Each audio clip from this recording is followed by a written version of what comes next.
Shalom, Truth and Love Nation. I pray that you're having a blessed and a fantastic day. I know y'all, because this is the day. This is the day the Lord has made. We're rejoicing and we're glad therein.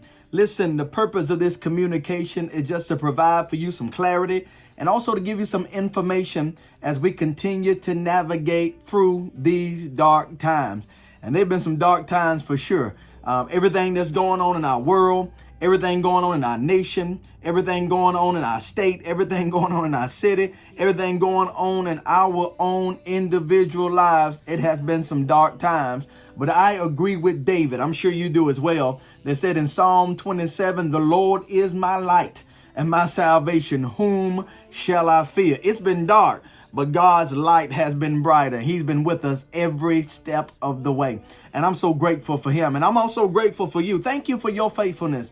Thank you for your commitment. Thank you for your maturity during this time. You have been being the people of God. You've been letting your light so shine that where men can see your good works and give God the glory. You, TIL Nation, have been a lighthouse in this time of darkness, where we're still doing outreach. We're still preaching the gospel. We're still doing those things that we are supposed to be doing as being the people of God. So I just want us all to be on the same page. A few weeks ago, we sent out a survey.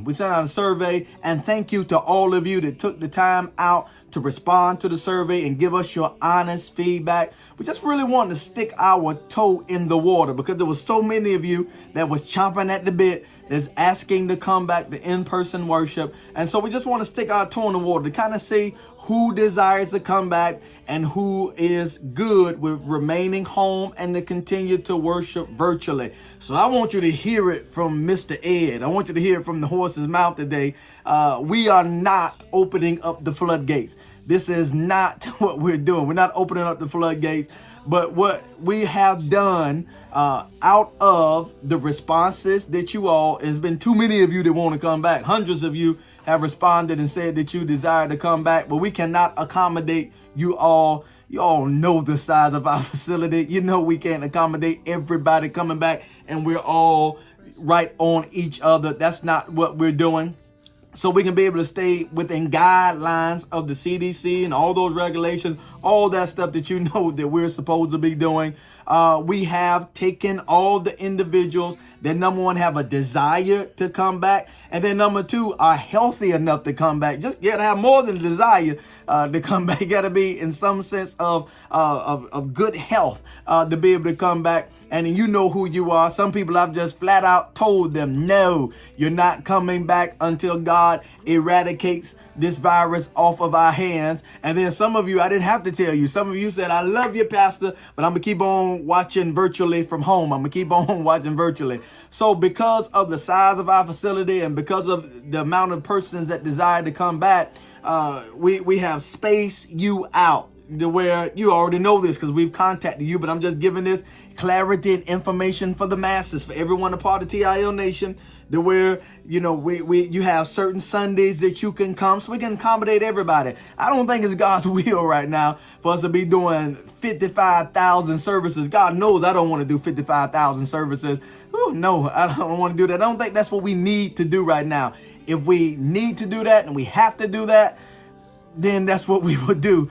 But we don't need to do that. We don't have to do that. As I've said, you all have been mature. You all have been faithful. You've been consistent. This is not an attempt because the offerings are down and all that. You guys have been doing what you need to do. We're staying committed and locked in with the word and locked in with the worship, and also being committed to your local church, where you continue to give, the way we continue to do the things that we're doing. So this is not a money attempt. You know, we don't play that. You know, this is not what that is.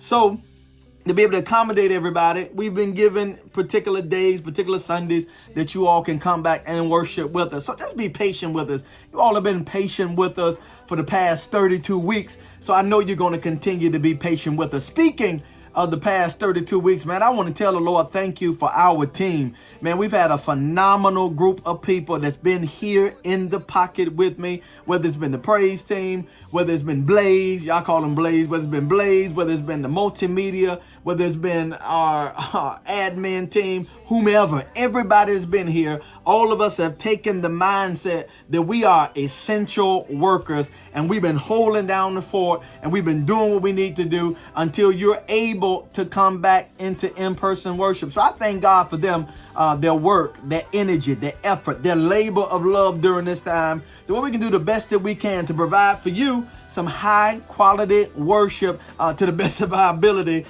during this time. So I use the term loosely, returning back to worship, in-person worship, because as I just said, we've been here, baby. We've been here the whole time, holding it down, doing what we need to do.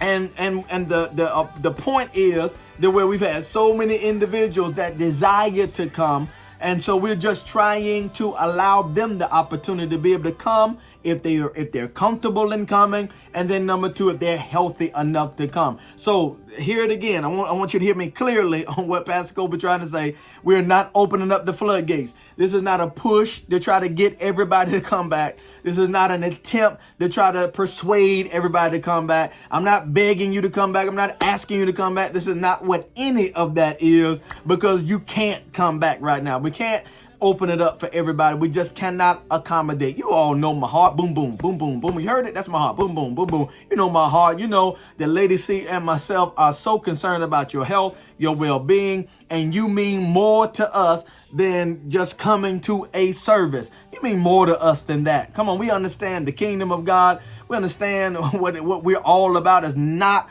about a building. We understand that. But we do want to begin to slowly and gradually, cautiously begin to come back to where you all can come back to in-person worship. Because if the corporate gathering didn't matter, if corporate worship didn't matter, then why were we doing it in the first place? It does matter, and it is important. But we're not in a rush. We're not in a hurry. We're just trying to do what we need to do to continue to navigate through this season. So we've made the attempt to communicate, and we probably over-communicated. We're not going to apologize about that. We've been calling you, texting you, emailing you, apping you, websiting you, and all of that, because we're in covenant with one another, and we're supposed to stay in contact with one another. And so in a part of our communication, we emailed out to everyone and text message out to everyone our plan for returning to in-person worship. Again, this is showing our heart and telling you our intentionality and showing you what it is that we're desiring to do during this time, that we're not just all willy-nilly, all haphazardly returning back to worship where we all hugging all on each other and high-fiving each other. No, this is not that kind of party.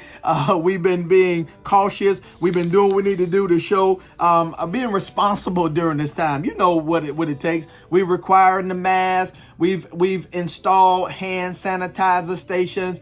We've been doing the temperature check at the door. Come on, look at the communication. All of it's on there. It's on our website still. It's still on our app. It's right there. We'll email it to you. If you don't have it, put your email right here on this video and we'll email it out to you. We'll text it back out to you. We want you to know what it is that we're doing.